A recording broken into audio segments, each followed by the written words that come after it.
Le monde est en train de changer. Les alliances mondiales sont mises à l'épreuve et les nations réfléchissent à leur position sur la scène internationale. Le Canada ne fait pas exception. En tant que pays, en tant que peuple et en tant que fonction publique, nous avons traversé des moments cruciaux de notre histoire. Des négociations entourant l'accord de Charlottetown à la réforme de la fonction publique, Jocelyne Bourgon, ensuite devenue greffière du Conseil privé, a joué un rôle déterminant dans des moments historiques ayant façonné le Canada et notre fonction publique. Son leadership s'étend au-delà des frontières du Canada, grâce à son travail à l'OCDE, à la CAPAM et à l'ONU. Madame Bourgon a pu observer de près les changements mondiaux qui influencent notre avenir. Ses efforts dans le cadre du projet New Synthesis soulignent l'importance d'apprendre non seulement de nos propres expériences, mais aussi des leçons tirées par d'autres personnes dans le monde entier. Une fois de plus, nous nous préparons à relever les défis et les changements qui se pointent à l'horizon. Le chemin à parcourir exigera non seulement la sagesse de l'expérience, mais aussi la volonté d'apprendre de ceux et celles qui ont dirigé durant des périodes de changement. Des réformes passées aux innovations futures, le rôle de la fonction publique reste une force vitale pour guider le Canada dans l'incertitude. Les idées du passé peuvent-elles aider à façonner un avenir meilleur? Bienvenue à Manion 2025.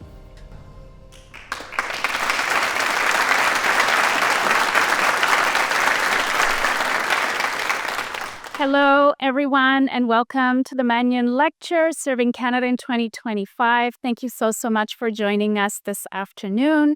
Mon nom est Nathalie Laviadès-Jourdouin. Je suis vice-présidente principale à l'École de la fonction publique et je serai votre maître de cérémonie cet après-midi. I would like to acknowledge and respect the Anishinaabe Algonquin Nation on whose unceded lands we gather. We honor the rich history, culture, and languages and recognize their continued connection as guardians of these lands and waters. Let us take a moment to appreciate the land, the people, and the history. We are grateful to live, work, and learn on this land, and we honor their enduring presence and stewardship. As we continue to acknowledge the importance of reconciliation, we are committed to building respectful, meaningful relationships with Indigenous peoples and recognize the significant contributions of Indigenous communities. It is my great pleasure, once more, to welcome you all to this year's Manion Lecture, Serving Canada in 2025. Today's event will feature a presentation from our keynote speaker, the Honorable Jocelyne Bourgon, followed by a panel discussion with distinguished guests who will share their unique perspectives, especially as we delve into the challenges and opportunities of public service reform.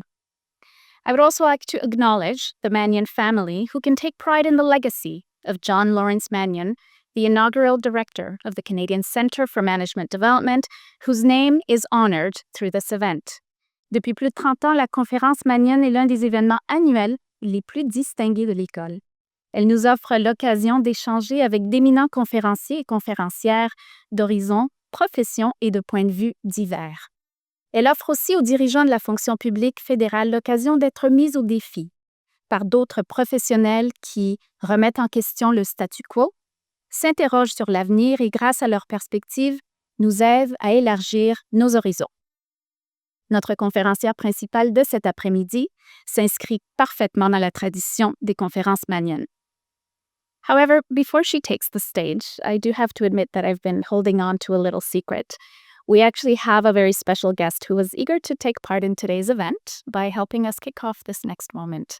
Someone near and dear to our keynote speaker's heart and someone who knows her in a truly unique and personal way. Please join me in welcoming to the stage her son, Francis Bilodeau, who is here to give a very special introduction.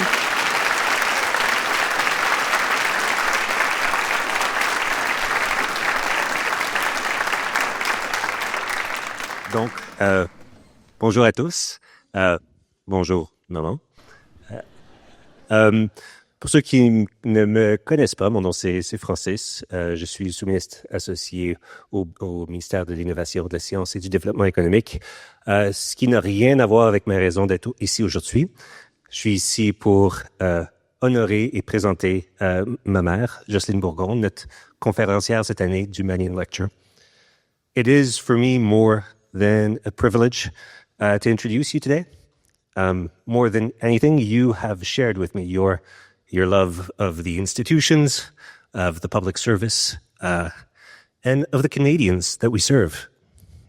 You've always reminded me that the public service belongs to all Canadians. It's through the public service that we achieve our goals as a country and our collective objectives as a country. Strong public institutions matter, you've often told me. But they don't happen on their own. They happen thanks to people. Tous les gens qui sont dans cette salle, qui ont décidé de dédier leur carrière et leur vie professionnelle à la fonction publique, au pays, au Canada, à ses citoyens. Jocelyne, my mother, has undeniably left a strong legacy and helped shape the public service and, by extension, the country. But in my case, the journey's been a bit more personal. I can still remember trips fairly young, alors que ma mère était au ministère des Pêches et Océans, où elle m'amenait voir le travail qu'elle faisait. I remember drawing the Parliament from her office at PCO and looking out the window and drawing the Parliament. And I certainly have been shaped by the numerous discussions that my mother and my father had with me around what it means to be a public servant, around policy, and around what it means to be a Canadian. So for me, these have been experiences that have shaped me. Et aujourd'hui, maman, alors que tu continues tes réflexions sur la fonction publique, sur les institutions, sur la gouvernance, je suis heureux d'être capable de partager cette passion-là avec toi et de faire partie du cheminement. Donc, j'aimerais vous présenter à vous tous ma mère, the Honorable Jocelyne Bourgon, and this year's Manion Lecture. Thank you.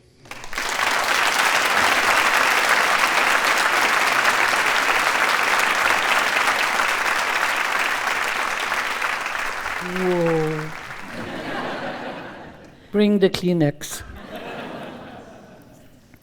Taki, il faut pas déstabiliser un conférencier juste avant de faire un discours. Pour ceux qui ne me connaissent pas, et vous êtes possiblement nombreux, je suis la mère de Francis Bilodeau.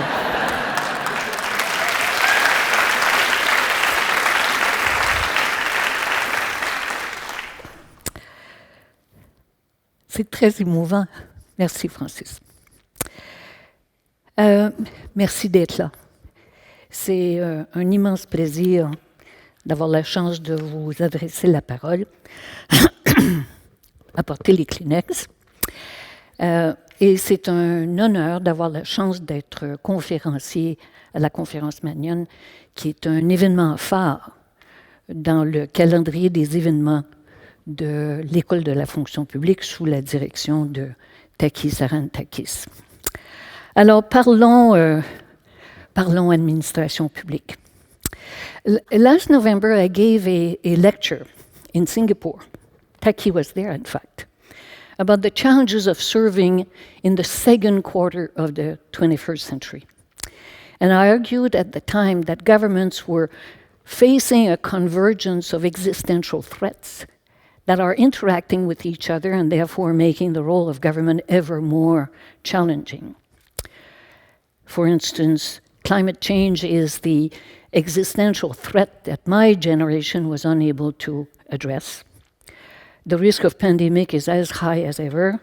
AI is coming of age, but also bioengineering and geoengineering, and with these technology, new risks and opportunities.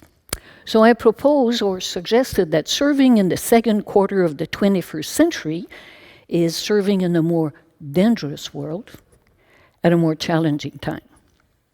Now, that was only a few months ago, 6 months ago, but today I would add that serving in 2025 is serving in the midst of the most profound geopolitical realignment in our lifetime. When the future is uncertain, when the ideas and practices that have served us well in the past become unstuck and come undone, this is when the role of government is the most important and when the potential for innovation and invention is the greatest. The challenge for public sector leaders the world over is to ensure that their country will be among the few that will successfully navigate through an unprecedented period of change. And your challenge is to ensure that Canada will be among them. Honestly, you could not have chosen a better time to be in government.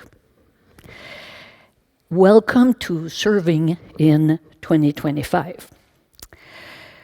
But to lead change in a challenging time, one needs an appreciation of the challenges at play.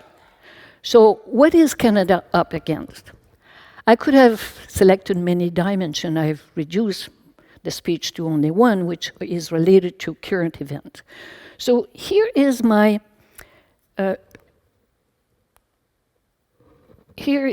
short story of a short time in history. It was not until World War II that a consensus emerged that progress and peace could best be achieved through common norms, common rules, common institutions. The United Nations, the Universal Declaration of Human Rights, the World Trade Organization, to name a few, were born from the ashes of 2 world wars. And taken together, these conventions and institutions acted as a protective shield. Les gens de ma génération ont eu la chance de travailler sous ce dôme protecteur. Ce n'est pas votre cas.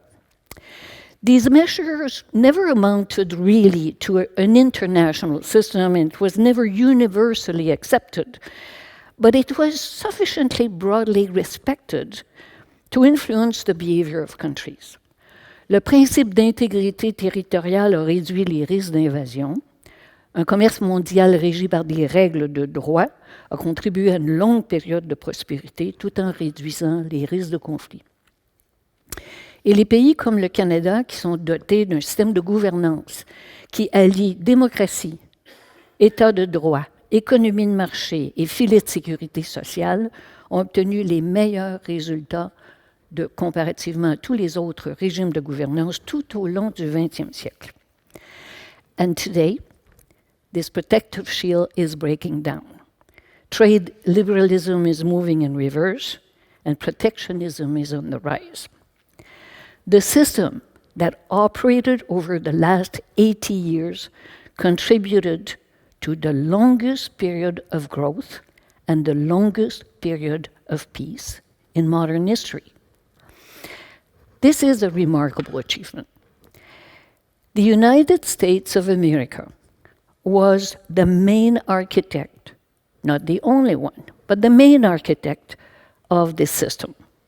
What is so remarkable about the events at play and recent changes is that the system is not falling apart because of its opponents, and there are opponents, the rise of authoritarian regime, illiberal states, and so on. It is falling apart because of the action of its main architect. This is quite remarkable.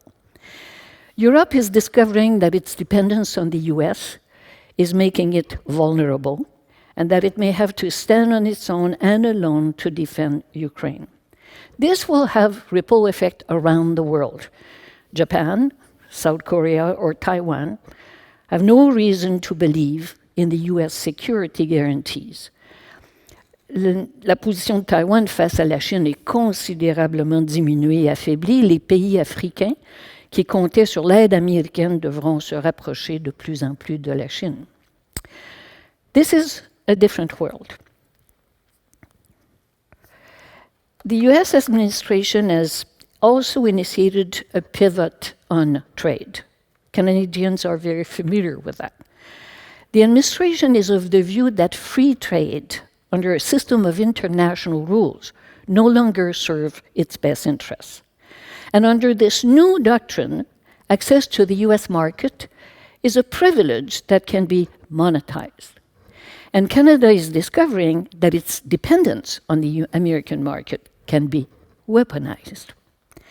So the world has learned and will not forget that the USA is an unreliable partner, and it could even be a hostile partner when that serves its purpose. There will be many twists and turns and chaos and confusion over the coming months and coming years. There will be attempts to appease, attempts to cajole in an effort to restore some degree of stability. But in the end, the world will get reconfigured, and Canada must be part of it. So what is Canada up against? Well, this is not a trade issue. This is not a short-term issue, and it is not an aberration. La tendance isolationniste américaine a pris forme sous des administrations antérieures et le protectionnisme continuera sous d'autres administrations. Alors, ce serait une grave erreur, une erreur colossale pour le Canada de tenter de gagner du temps en espérant que tout cela passera. Le Canada pourrait se retrouver plus isolé que nous ne le sommes aujourd'hui. So, the prudent course of action is to work with the US when this is mutually beneficial, work around it when it serves Canada's interests, and work with others to protect our sovereignty. Canada is already exposed to economic, political, psychological warfare. Canada is especially vulnerable to technological warfare, and the risk of mischief to undermine Canadian unity should not be underestimated. And that might be our greatest risk. So you are serving in a world of real politics, and in an asymmetrical relationship like the one between the US and Canada, the smaller player does not have the upper hand. It must be smarter, and it must play its own long game. But that Canada can do. La campagne électorale a été à plusieurs égards fascinante. Elle a révélé des consensus forts sur plusieurs fronts. La réduction des barrières interprovinciales, l'ouverture au marché mondial, la sécurité de l'Arctique. Le gouvernement du Canada, dans les prochaines semaines, les prochains mois, devra identifier les interventions clés qui aideront le Canada à reconquérir sa souveraineté économique. Vous serez aux premières loges des discussions avec les ministres, le gouvernement, le cabinet, qui mèneront à un premier discours du trône, un premier budget et tous les autres. But as you prepare for these discussions with your minister, keep in mind that the current circumstances offer an opportunity to accelerate changes that were needed in any event. Never let a crisis go to waste. There is an opportunity to address issues that we were unable to address. There is an opportunity to resolve issues that your predecessors could not resolve.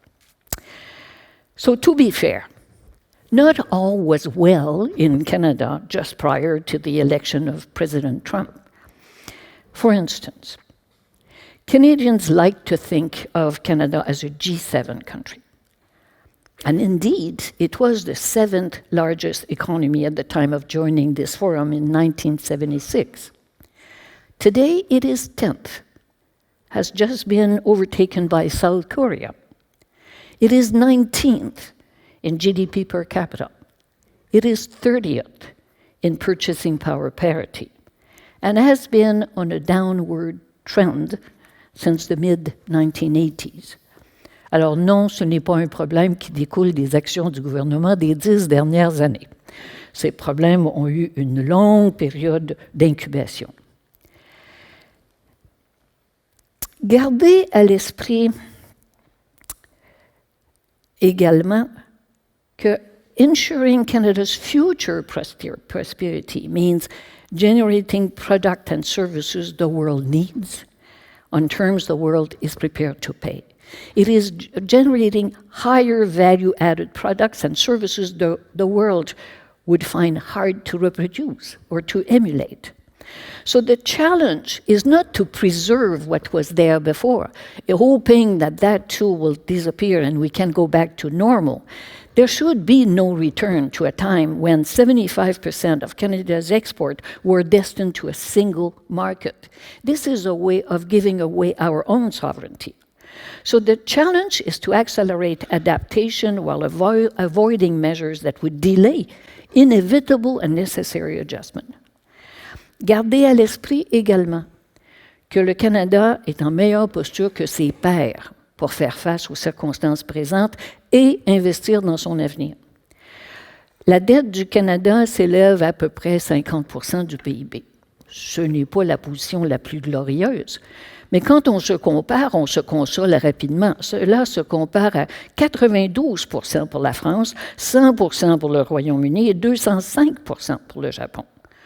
Le Canada dispose de ressources naturelles, d'une diversité énergétique, de l'eau et de l'espace en abondance, de conditions climatiques favorables, d'une main-d'œuvre hautement qualifiée et de recherche de pointe. Canada, unlike other countries, has the capacity and the means for building a modern, technologically advanced, and green economy. So, a crisis, yes, but an occasion for course correction. Well, what about the public sector? Well, there again, I would say that not all was well in the public sector just prior to the election of President Trump. There were 7,000 public servants per million Canadians in 2000, but 9,000 in 2024. The number of executives has doubled or more than doubled over the same period of time. Now, I know there was a COVID crisis, but there are no sign that we're going back to a different ratio. That means that citizens are justified to ask probing questions about such rapid growth. The question they're asking is, what are they getting in return? Because from the outside looking in, this growth did not translate in better service to Canadians. Canadians have experienced some service breakdowns, long waiting time, system breakdowns. More puzzling is Canada was among the top 10 cleanest country in the world until 2019, and it is now 15. And corruption cases have eroded public confidence in the institution. One indicator that I find troubling is that Canada ranked 6th as in e-government and digital services in 2003. This is after an intense period of downsizing. And today, in spite of rapid growth, Canada ranks 47. So, a solid institution, but there are course corrections needed, and a crisis is a good time to rethink some of our practices. Sooner or later, the public service of Canada will be asked to reduce its footprint. But how that will be done will be of critical importance. It could propel the public service forward and prepare it for the future and bring the course corrections needed, or it could erode its capacity to fulfill its mission in the future. And this is where some lessons from the past may help you avoid mistakes we've made and may help you figure out your own way forward. It's always, I know you cannot read this, I'll guide you. It is always a good idea to keep an eye on the fiscal framework.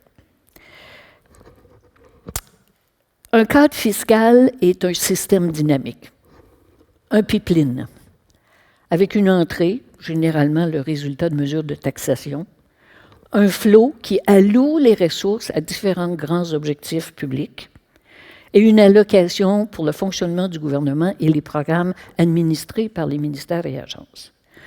La différence entre l'entrée et la sortie et le déficit. Ce diagramme est basé sur le budget de 2024.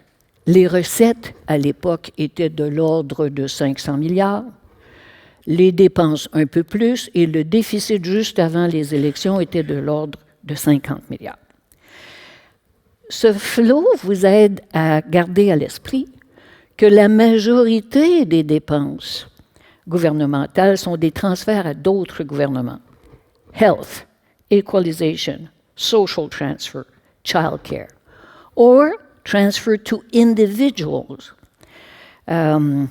elderly benefits, child benefits, EI benefits. So, for the sake of simplification and discussion, let's agree that in a period of uncertainty and instability, it is not a very good time to tamper with the social safety net Canadian depends on. So let's leave all of that aside.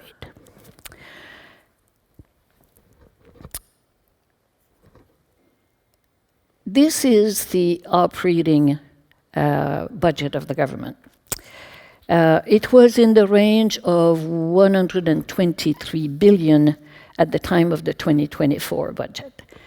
This is where austerity measures, let me go back. This is where austerity measures would take place, if that is the decision of the Government of Canada. Now, keep in mind the scale of what you're looking at versus the scale of that domain. Departments run programs of various kinds. Most of them are also transferred to business, transferred to association, transferred to provinces and municipalities for infrastructure, for research, for academic support, and so on. And this is where a program review would take place, if that was the decision of the Government of Canada. Ce système fluctue constamment. On annonce une baisse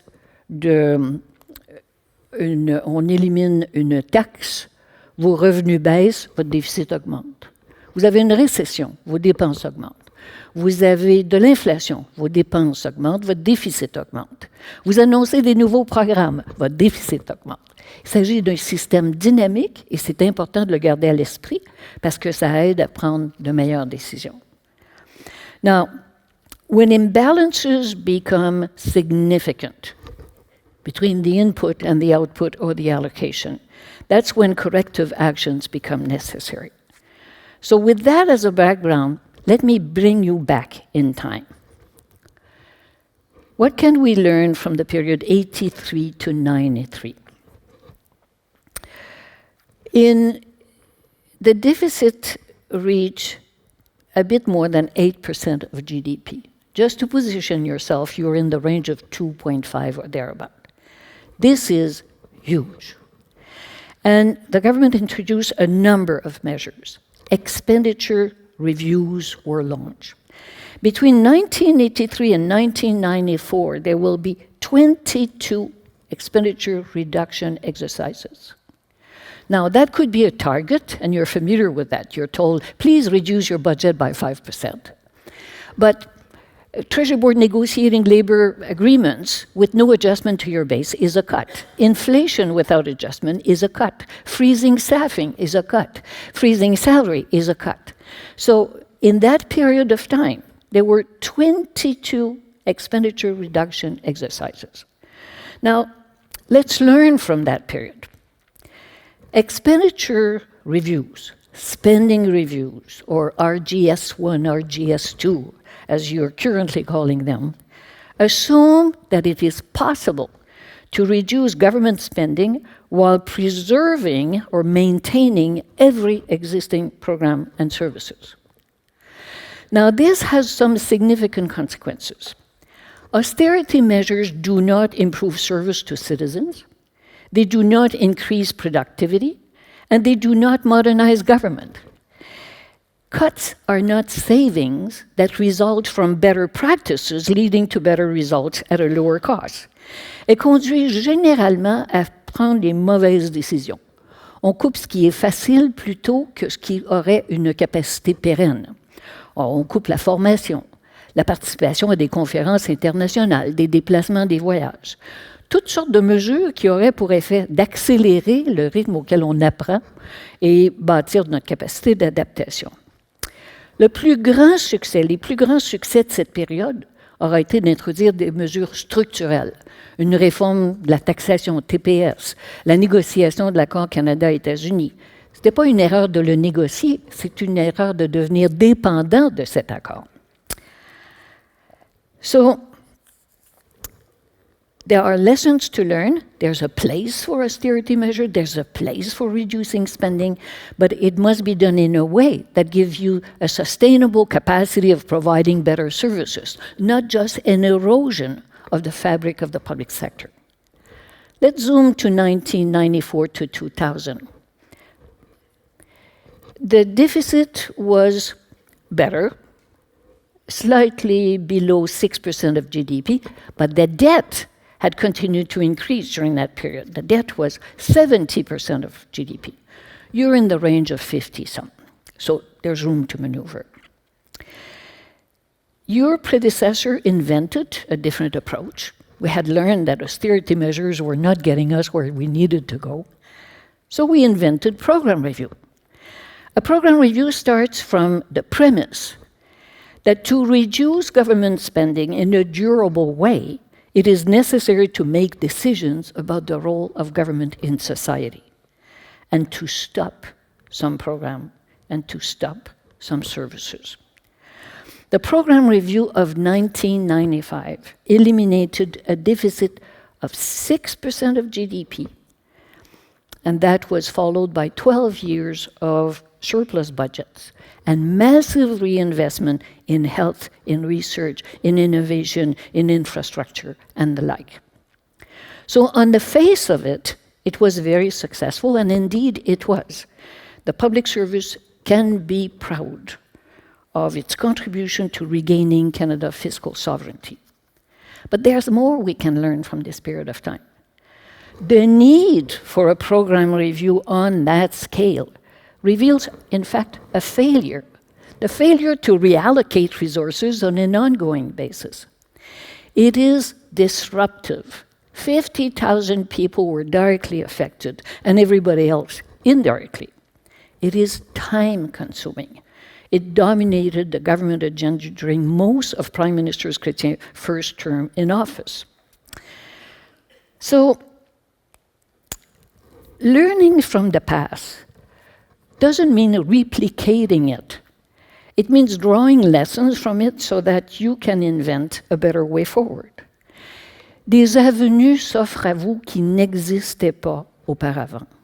Il est possible, j'en suis persuadée, d'inventer, de mettre en place une approche qui permettrait de réallouer et de redéployer des ressources de façon continue, un exploit que vos prédécesseurs, moi inclus, n'ont pas réussi à accomplir.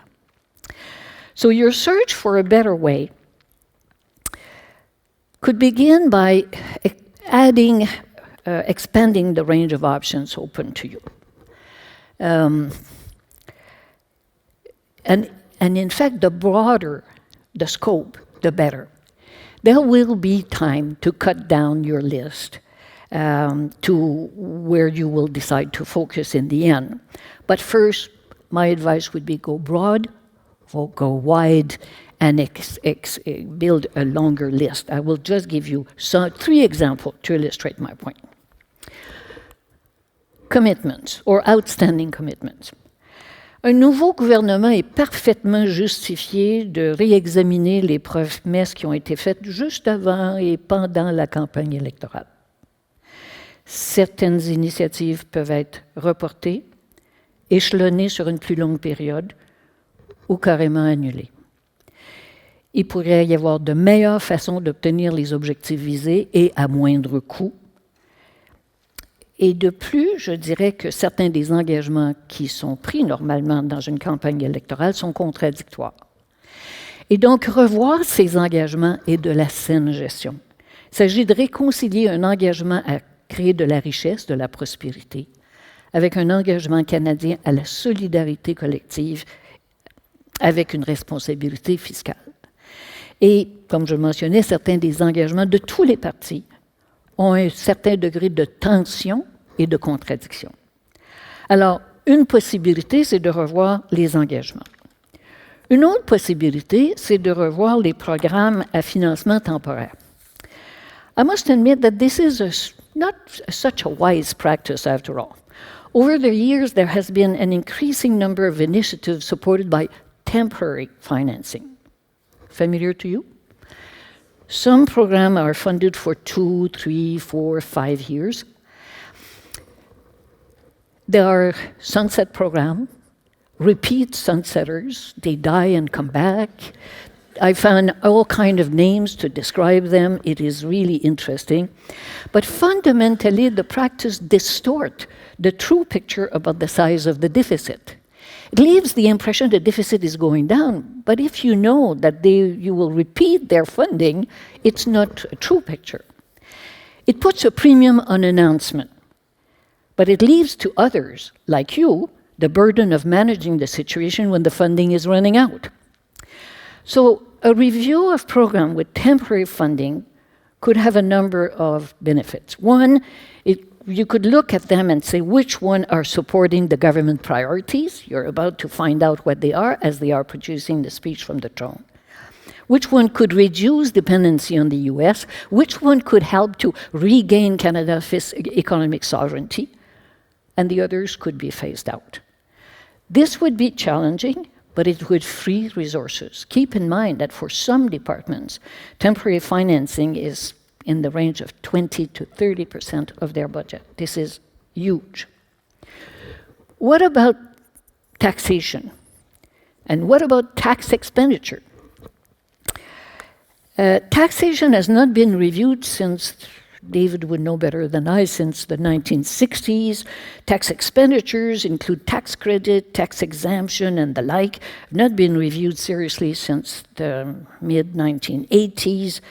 Exposing these measures to the light of day and exposing them to cabinet scrutiny would have a number of benefits. It could help ensure that it is supportive of the government agenda, that they all work in a convergent way, but it could also free more resources than any spending or program review ever could. This is to illustrate the point about give yourself room, give yourself space to replenish government war chests, but also to replenish your own contingency reserve, because you will need flexibility. The list of possibility is much longer than this, but it is for you to identify promising avenues in your respective domain of responsibility. Let's take another angle. Simplifier, simplifier, simplifier. Simplifying the organization of government, the organization of the work, government systems, legislation, regulation, reporting requirements. All these measures could generate significant saving, and on top of that, they would help introduce corrective actions that are necessary in any event. So, again, some example to inspire your thinking. L'expérience nous apprend, enfin c'est mon expérience et au Canada et à l'étranger, qu'un système de gouvernement basé sur la responsabilité ministérielle fonctionne mieux avec un nombre réduit de ministres. Cette décision appartient au premier ministre et on verra quelles seront les décisions dans les prochaines semaines. Mais en plus, un nombre réduit de ministres nous assure que les ministres ont plus de flexibilité, une gamme plus large de responsabilités. Ça permet également de réduire les coûts. When I was clerk, there was about 100 and some departments, crown agencies of all kinds. Today, I find it almost impossible to figure out the exact number. Using Treasury Board number, it tells me that there's about 250. Using other sources, including conflict of interest, répertoire, and so on, it's closer to 300. If I exclude all judiciary appointments, there are 2,000 and more senior people working in agencies, part-time or full-time. And each one of these agencies has a full suite of internal services. It's not obvious that such a proliferation of agency has led to better results for Canadians. Are all these organizations still needed? Could some be consolidated and produce better results? Could some be integrated with line departments and save scarce resources? Une approche possible et flexible serait de demander aux sous-ministres responsables dans un portefeuille de travailler de concert avec le ministre pour revoir périodiquement ces agences dans le but explicite d'en réduire le nombre, les coûts et de consolider leurs activités. Another suggestion, and some of them will not be fashionable with everybody. Spending reviews have always focused on departments. Might be worth starting at the top for a change. Coming from a public servant, the following suggestion may lack credibility with political staff and political advisors. But let's at least consider it. Remember, my point is your list of possibility, your range of options should be as broad as possible. There will always be time to be told, no, we're not prepared to look at this one. There was 700 plus exempt staff in December 2024, 60% more than in 2011, and this is 6 times the number in the UK, a unitary state with 68 million people. The explanation for the difference between the UK and Canada is quite simple. The role of exempt staff in the UK is to do what the public service is prohibited from doing. And in Canada, the role has been expanding well beyond that definition. There are reasons to be concerned that this expansion has contributed to an erosion of ministerial authority and in some ways has been undermining cabinet system of government. So I think there is room for reducing the number of exempt staff, and above all, there's room to refocus their role on politics. The politics of party unity, working across party line, building House and Senate support, building political alliances with the premiers and First Nations. The savings would not be huge, but the symbolic value would be significant, and the impact would be important. What about central agencies? The growth at the center of government has been disconcerting. Between 2000 and 2024, PCO budget has increased by 250%, Treasury Board by 540%, and Finance by 220%. Now, in the case of Treasury Board, you have to keep in mind that they receive a transfer of responsibility from the Public Service Commission. But behind this growth is an unresolved issue au sujet du rôle du centre et du rôle des ministères. So on that one, drawing from experience in Canada and abroad, I would suggest the following. When the center of government becomes operational, it loses its capacity to stay above the fray. When it becomes transactional, it loses its capacity to be strategic. And when it loses its focus on excellence, it falls behind. Alors, il ne faudrait pas sous-estimer l'importance d'un signal que l'assainissement des finances publiques est une responsabilité collective qui engage la responsabilité des plus puissants comme des nouvelles recrues et des débutants. So in summary, you have a whole host of avenues open to you, and therefore your search for a better way begins by expanding the space of possibility, making room, simplifying, and exploring avenues that were not explored recently by your predecessor.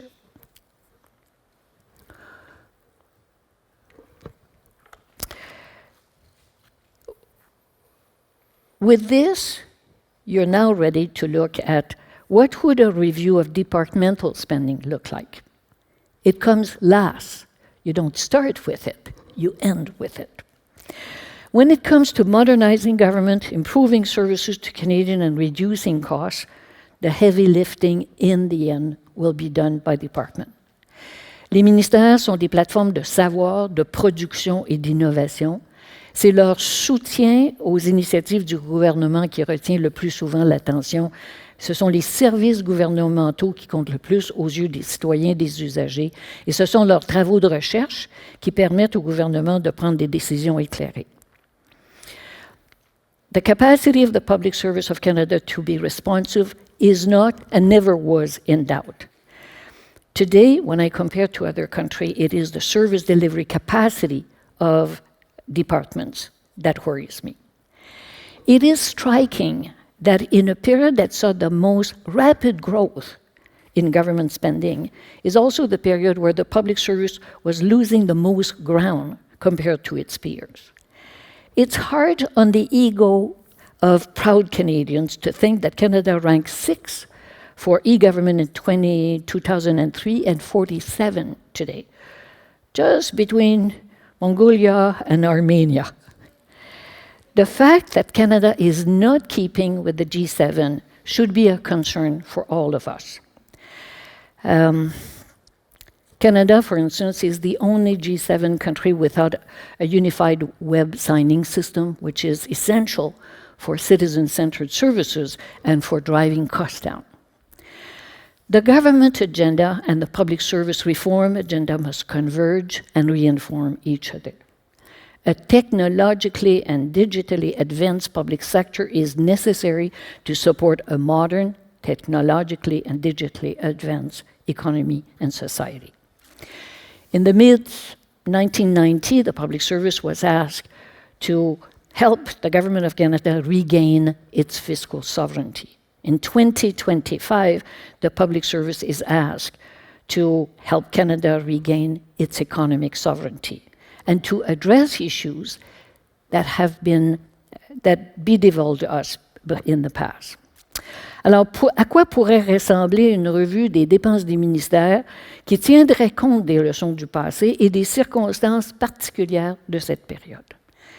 Elle pourrait être axée sur les services aux citoyens, aux Canadiens, aux usagers.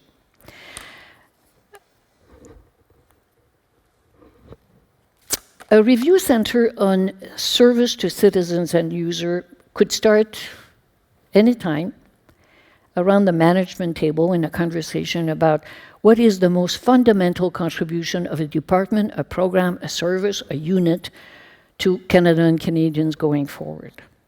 Modernizing government and improving services does not start by focusing on cuts. It starts by focusing on what needs to be preserved. This means preserving the critical knowledge and the critical public assets to make decisions of critical importance for Canada.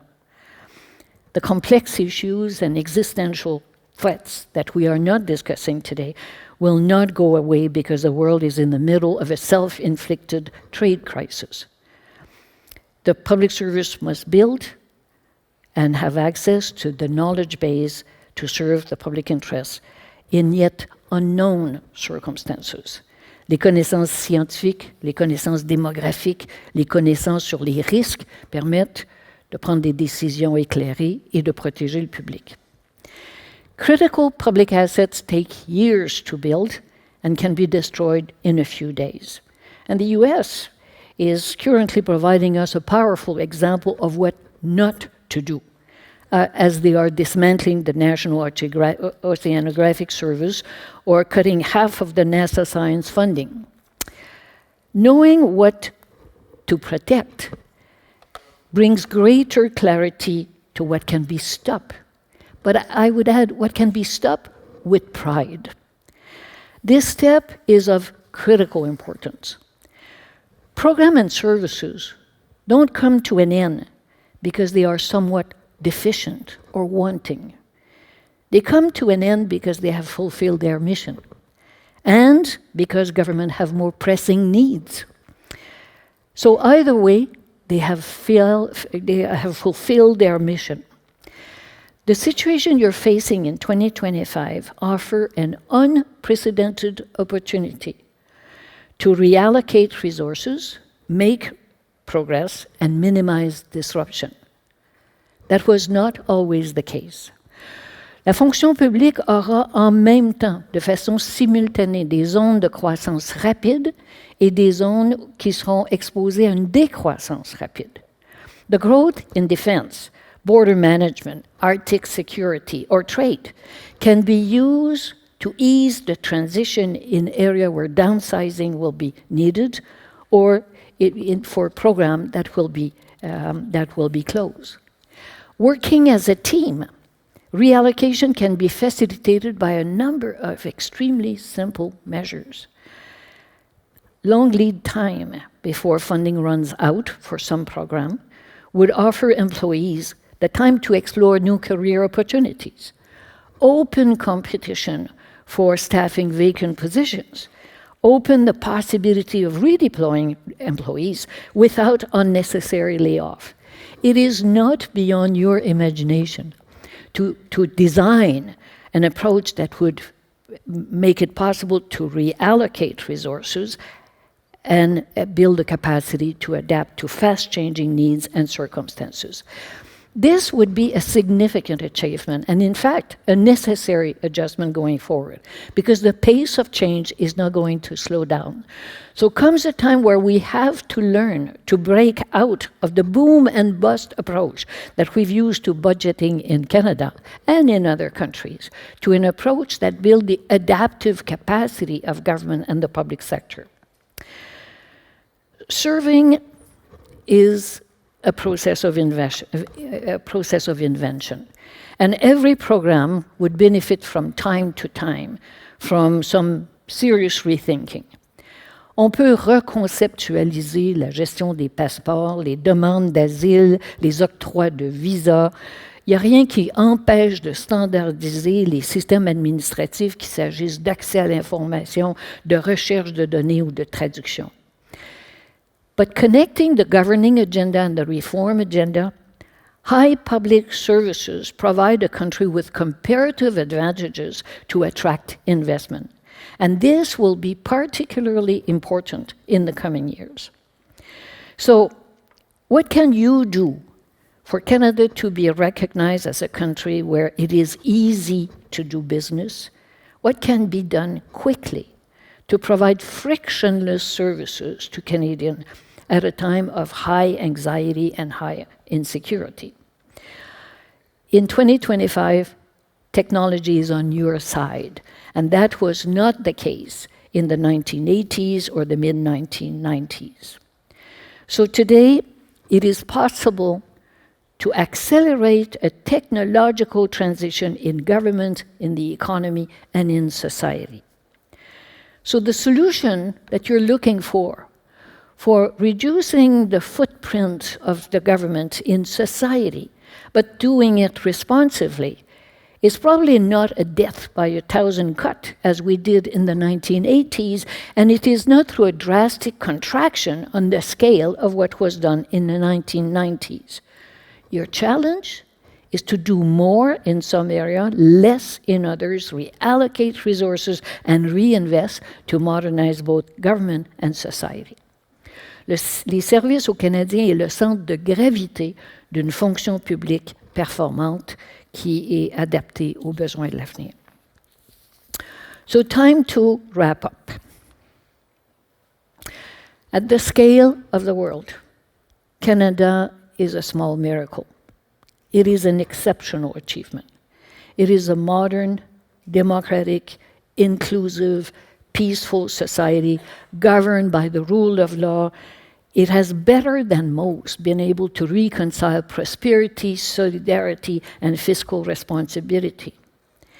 It was and will continue to be a magnet for talent. It is absolutely worth fighting for. So the Canadian economy has underperformed in some ways. Course corrections are needed, but this can be done. Public service is lacking behind in some ways. Course corrections are needed, and this can be done.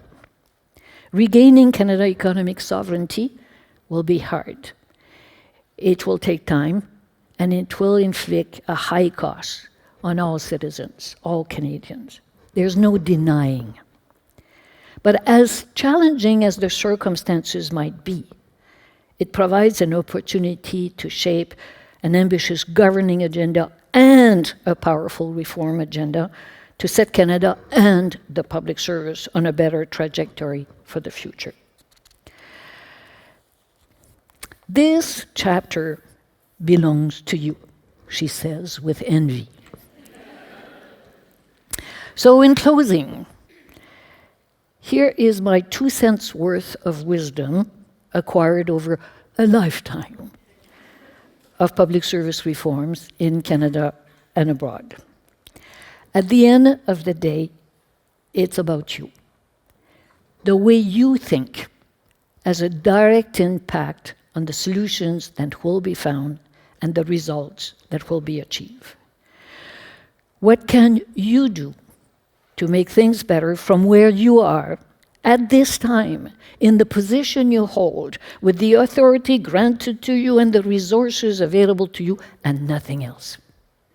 What powerful ideas can you bring forward as part of a collective effort to put Canada and the public service of Canada on a better trajectory? So, do not ask permission for what you already have the authority to do. Do not wait to be asked, and do not wait for others to go first. Go to the limit of your authority and your capacity to bring about powerful ideas. Et dans quelques années, moins que vous le pensez, vous vous souviendrez avec fierté d'avoir contribué à un effort collectif pour que le Canada soit un des pays, un des rares, à avoir traversé avec succès une période de changement sans précédent. This is hard work, but believe me, there is pride and energy in having the chance of writing a new page in the history of one's country. So, as a wise person once said, there are no windows of opportunity for people who have nothing to propose. Thank you all.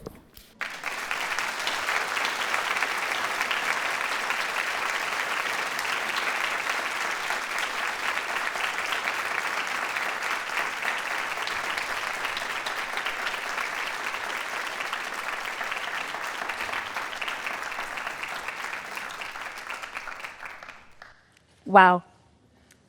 Merci, Madame Bourgon. We've just heard a really compelling call to action and a reminder that in this period of uncertainty and transition, we as public servants have both the opportunity and the responsibility to really shape what comes next. And what I really like is the sense that this potential for reinvention is really real, and the work that we do now will help set the course for Canada's future. All right, on va passer maintenant au panel de discussion où nous allons justement poursuivre la réflexion et approfondir les thèmes abordés dans la présentation de Madame Bourgon.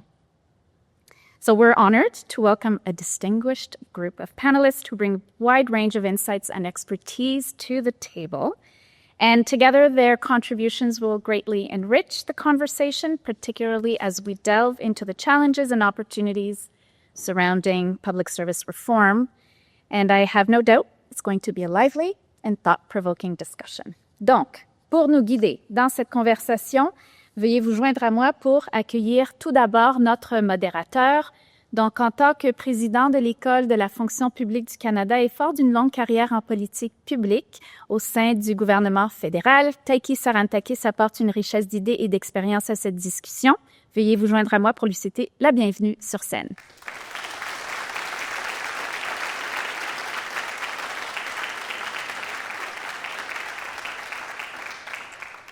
We're also truly honored to have David Dodge with us today. As a retired Deputy Minister of Finance and former Governor of the Bank of Canada and one of the country's most respected economic leaders, David has played a pivotal role in shaping both national and international financial policy, et avec une carrière si distinguée, ses perspectives apporteront sans aucun doute une précieuse profondeur à la discussion. Je vous invite à vous joindre à moi pour lui souhaiter la bienvenue.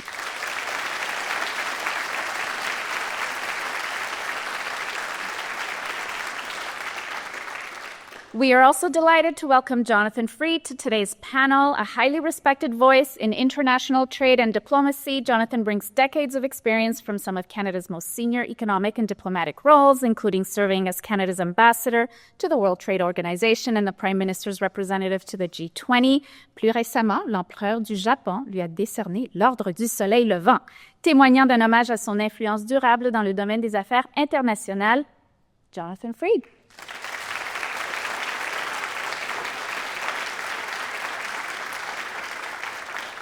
Et bien sûr, ce panel ne serait pas complet sans la voix qui a contribué à façonner la conversation d'aujourd'hui dès le début. Je vous invite à vous joindre à moi pour souhaiter à nouveau la bienvenue à la mère de Francis Bilodeau.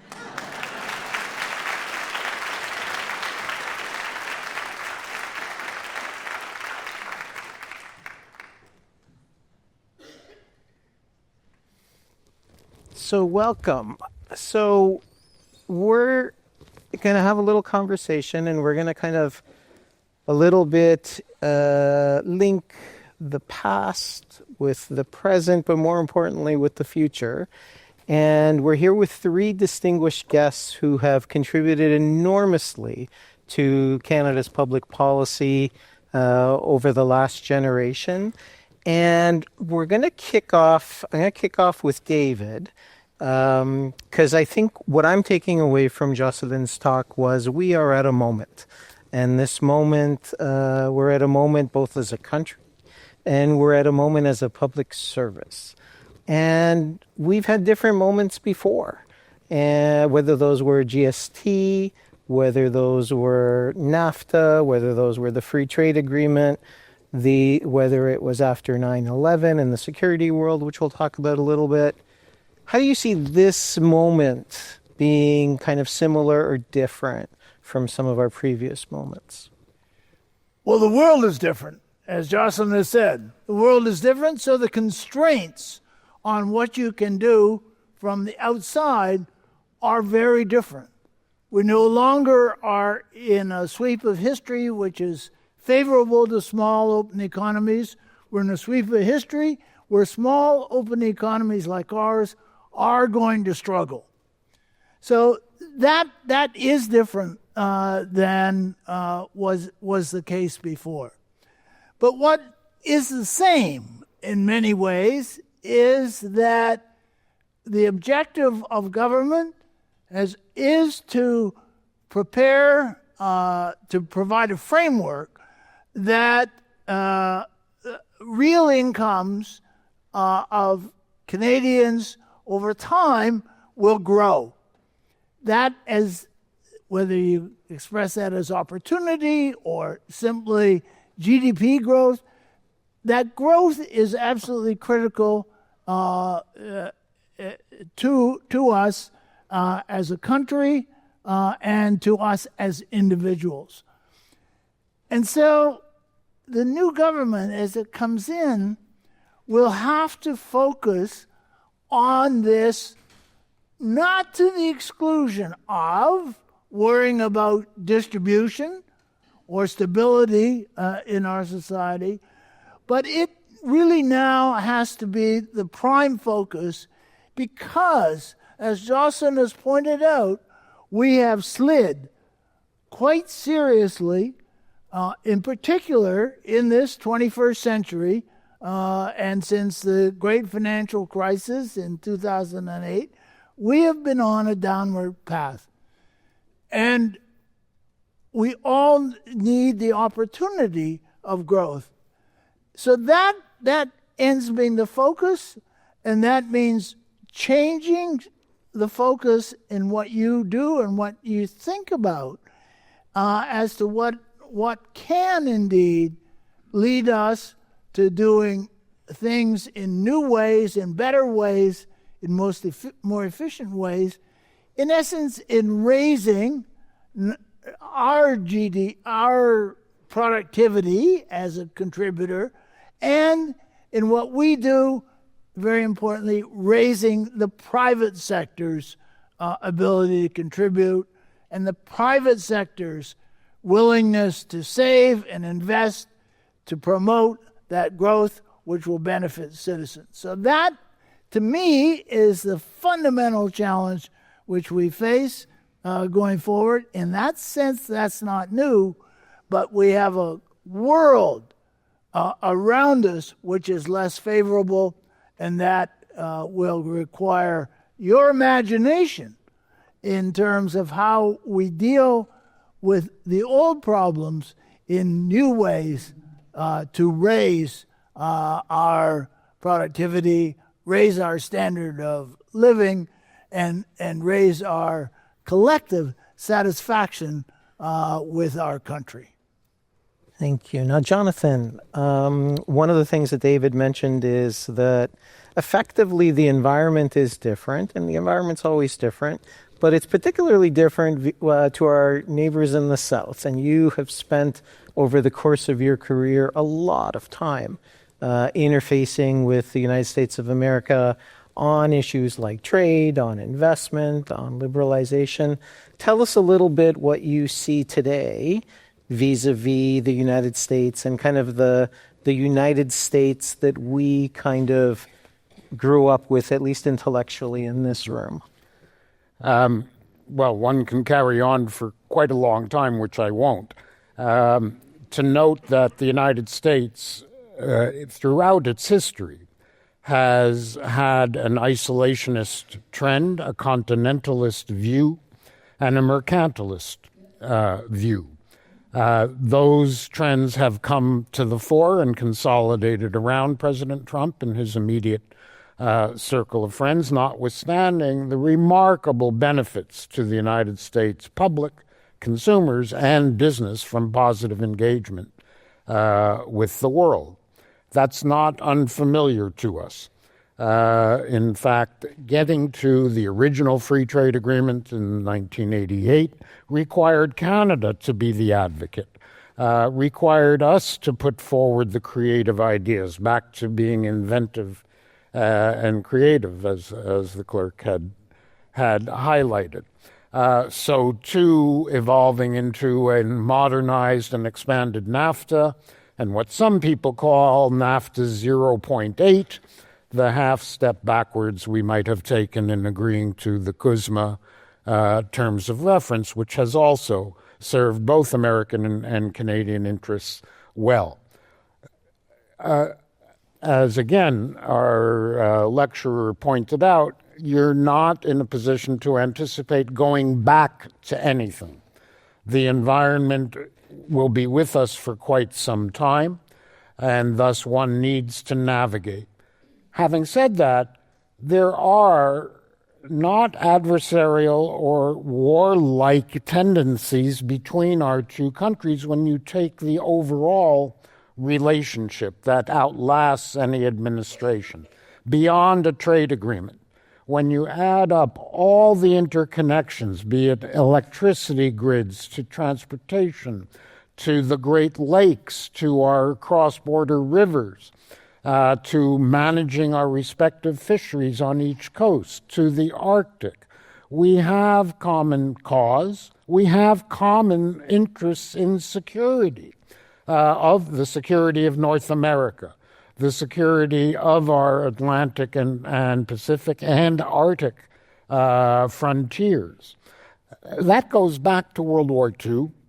That goes back to the Hyde Park Declaration, which led to the defense production and defense development sharing agreements. We are part not only of that military view of security, but also, as the defense production agreements show, and as today's world reminds us, economic security is part of national security.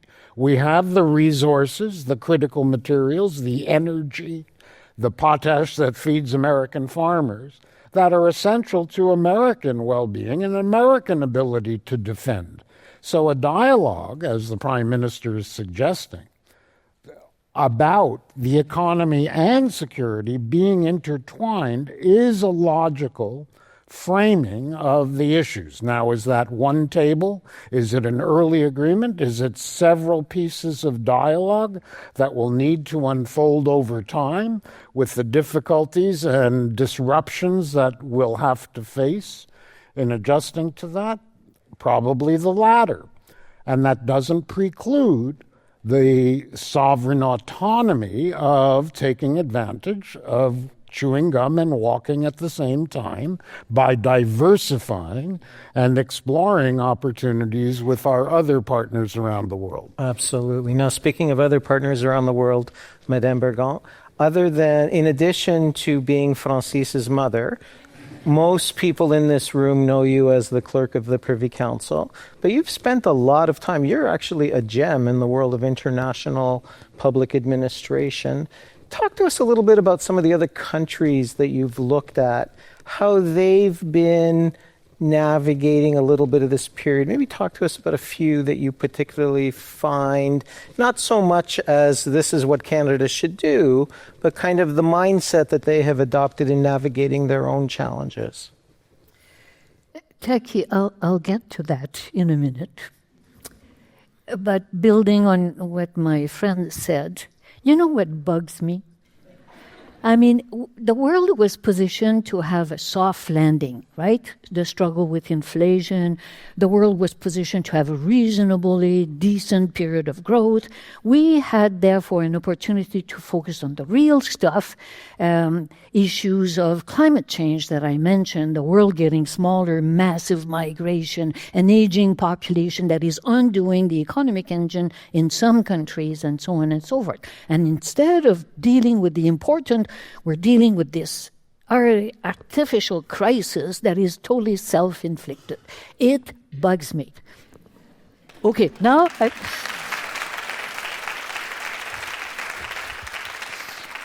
that I feel better now? That I feel better. Now that I feel better, but I'm still connected to the conversation.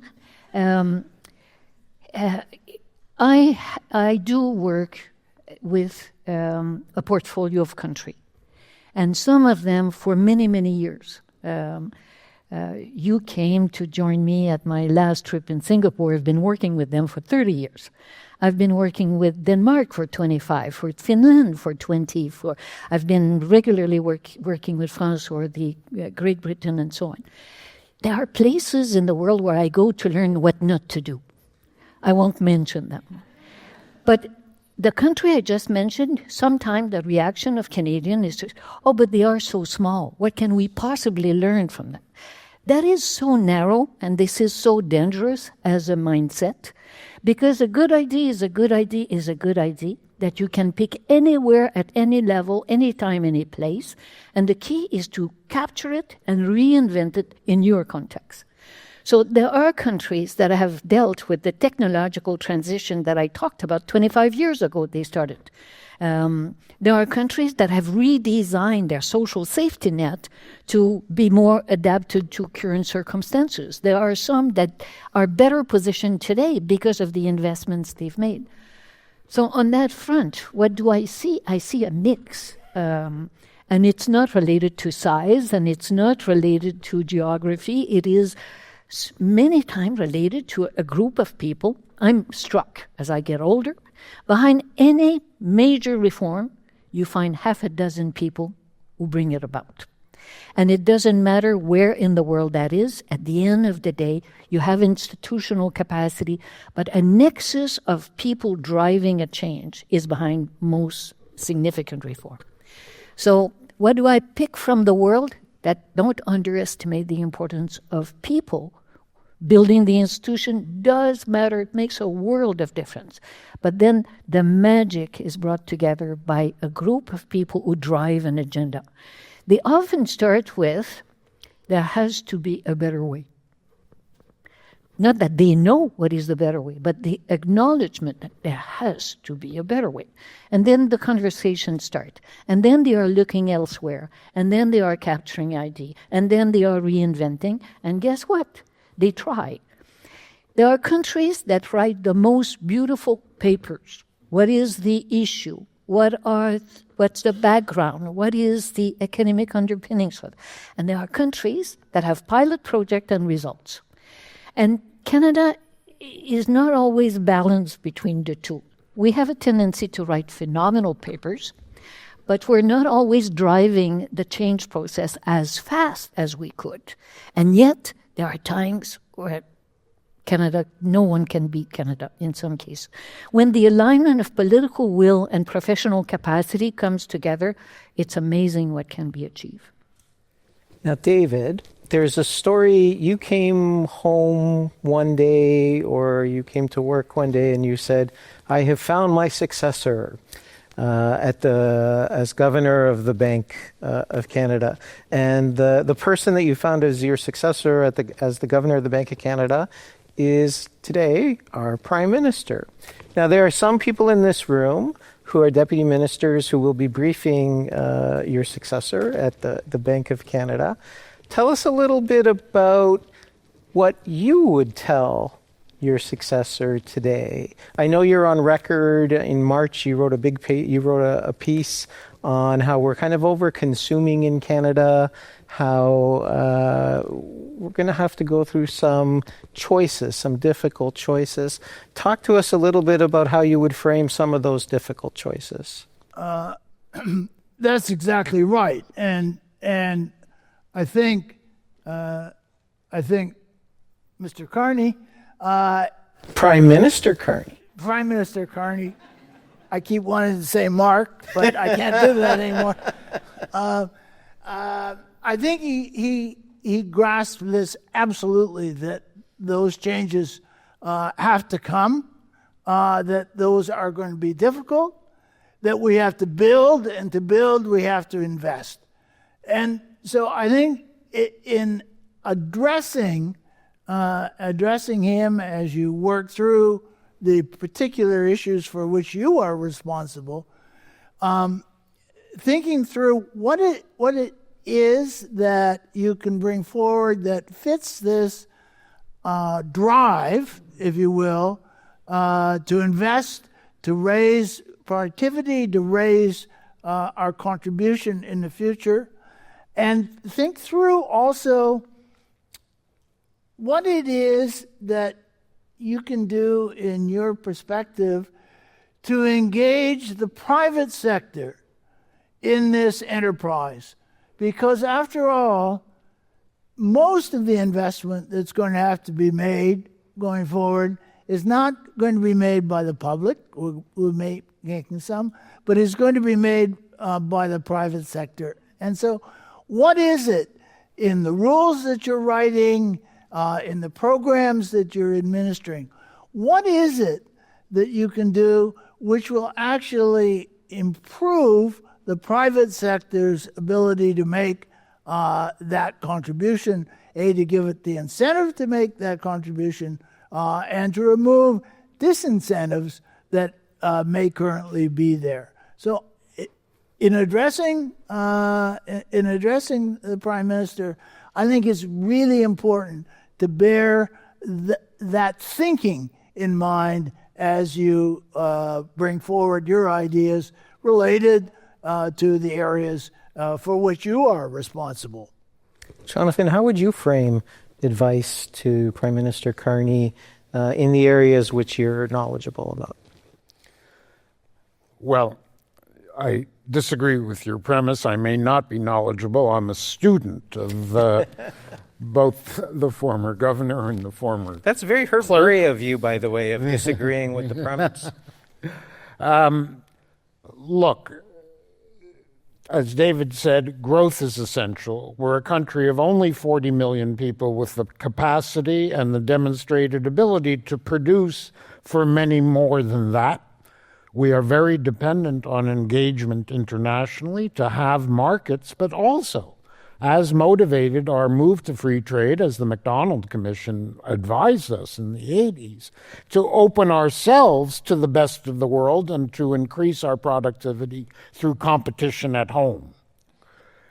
So whether we're open to the United States only? No. Are we open to the world? Yes, as the only G7 country who has free trade with every continent.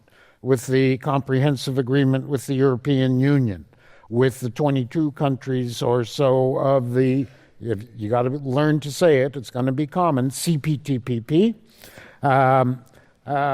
In Asia, our negotiations with Indonesia and ASEAN, who matter in economic terms, put aside the small geographic size. We need to take advantage both inward and outward. Those are huge sources of capital as well.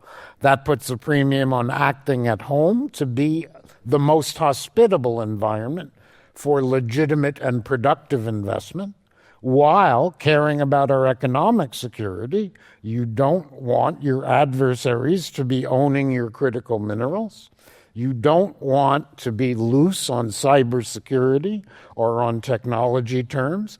That's not just following the United States. That's a common Western interest in securing our economic future, as well as the more traditional intelligence and defense environment. So embrace that as proactively as you can.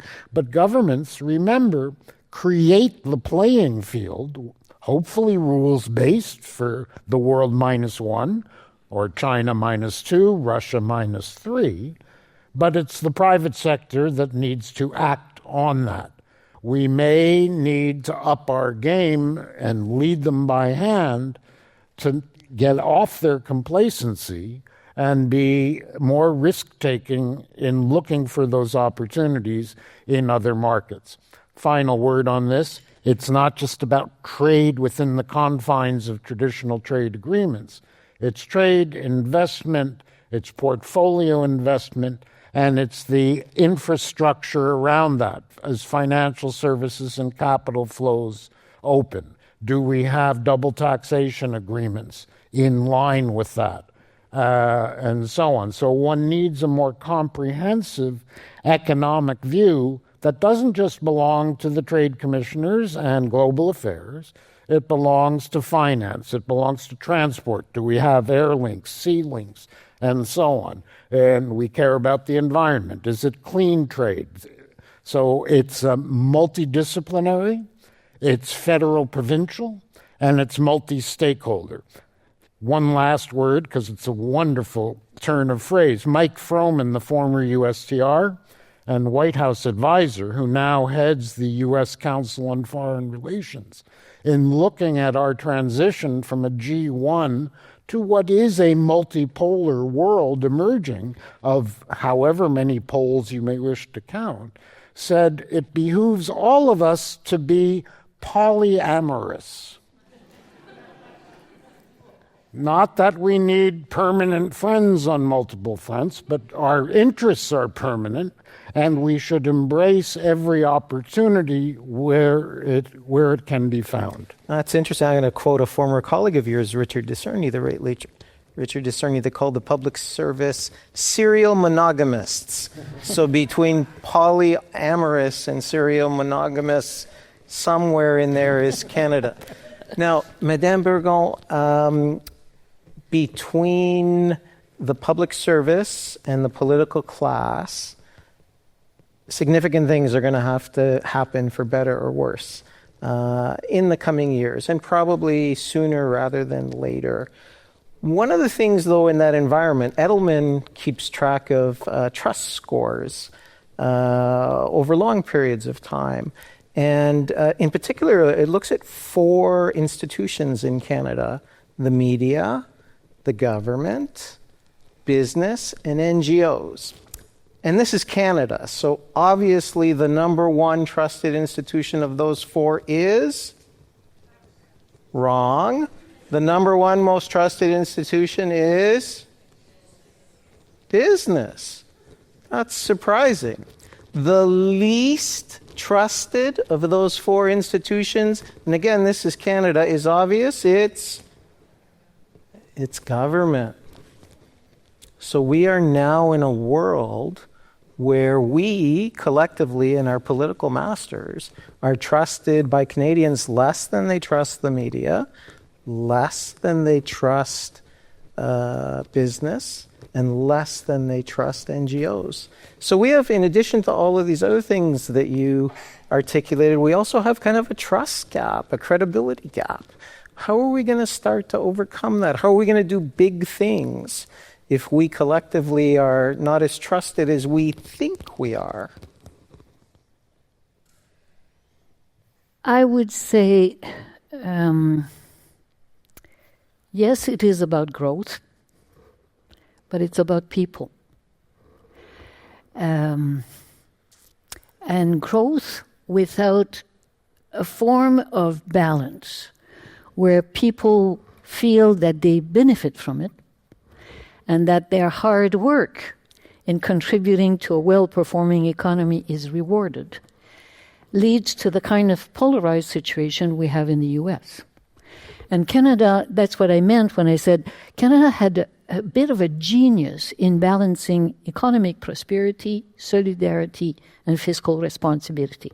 And this balance is never stable, forever changing, but gee, we have to keep our eye on that. I think we need to bring some course correction to the perception of the private sector, with all the respect I have for my colleagues in the private sector. Look, the reason we are dependent to 75% of all of our export to one market has something to do with the way the private sector has performed. The word complacency that you use is totally appropriate in my mind. And it was not a lack of incentive by government to encourage research and development and investment in modern technology. It was not lacking, but it did not happen. So I think we need to speak out a bit more about what is done, who's doing it, who's doing the heavy lifting, and what do we need to do differently? Because I really think we need to do differently. The notion that you just have to cut taxes and deregulate and everything will be fine if only you leave it to the market, I don't think is the way forward. It was never the way to build Canada, but it's certainly not the way forward. So I think there's some explaining there that needs to be done. I'm not saying government is perfect. I was the first one today here listing all kind of weaknesses we have. So being clear-minded is not only about our performance, it's about the performance of others. A strong partnership requires partners that speak to each other about what they see on the other side and course corrections that would be needed. David, what are your thoughts on this? Yeah, but the government writes the rules in which the private sector performs. And those rules can constrain or they can encourage innovation. And I would say that the view out there in the private sector at the moment is that the effort has been more on the constraint than the encouragement. And I think it's really important that we turn that around, in what we do, but I would say more importantly, in how you do it. In that you have the chance in your day-to-day business life to have that interaction, that open interaction with the private sector people, and to encourage that so that there is that dialogue at the time of rule writing that you bring to the writing of those rules. You bring an understanding of what may work or work better in encouraging innovation on the other side. So I think this is a partnership. It's a partnership between the public and private sector. And we should never forget that. Unfortunately, sometimes people in the private sector forget that as well. But I think it's important that we on the public side really remember that and do our best to remain open and to encourage that that dialogue in our day-to-day work, and that dialogue indeed will contribute to trust. And so it's up to us all to try build that, and I think that is an important way forward. I think the rules have to be encouraging, but I suspect that it will also take a bit of a push. Governments need a push to course correct when we're falling behind, and the private sector needs a bit of a push when the level of dynamism and energy is not what is needed for the time. So maybe an openness to doing rules that encourage, combined with frank exchange both ways and a bit of a push for each other would build a stronger partnership. And Mr. Carney will give some of that. The one thing we did not talk about and should be on everybody's radar screen is unity. The one thing that could derail many of the initiative is the fragility, if fragility emerge on that front. So my advice to everybody in the public service is don't lose sight of national unity. It is a conditions for progress on many of the aspects we talked about. Now, sadly, we have to wrap up because we're not only at time, we're over time. But Madame Bourgon, not just today, but in the DM Reflections video you were kind enough to do at the school, you kind of enumerated a bunch of problems, and then you ended with, and I envy the fact that you're here to deal with them, and I'm kind of sad that I'm not here to help deal in this environment. Talk to us a little bit about why you envy the people in this room and why you envy some of the people online who have heard your speak today. I don't envy, I'm here. And anybody who wants, I'm available and accessible and always willing to share ideas and so on. So I don't feel separate from your journey. I am a deep believer in the importance of the role of the state.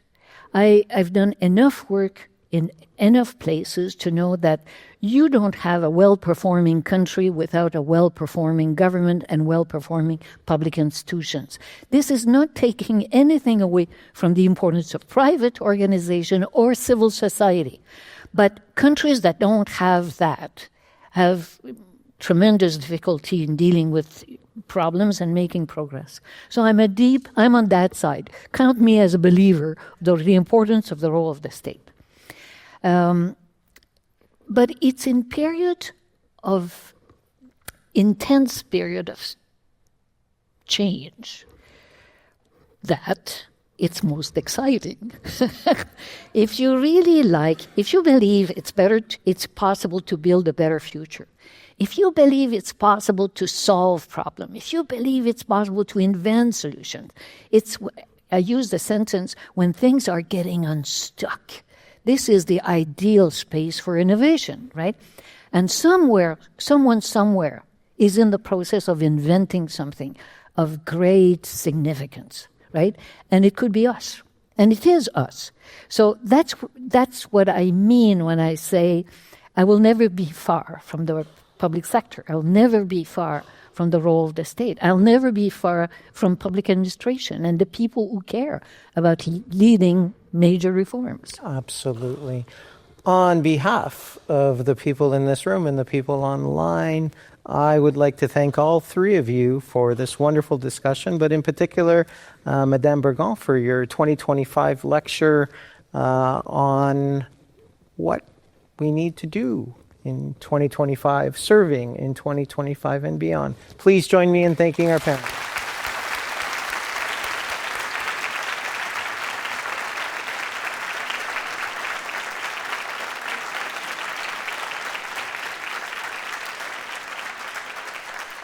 So I would like to echo Taiki's thanks again on behalf of myself and those of us joining today, for our esteemed panelists, our honorable speaker, and I want to thank the audience today for making the time to be here.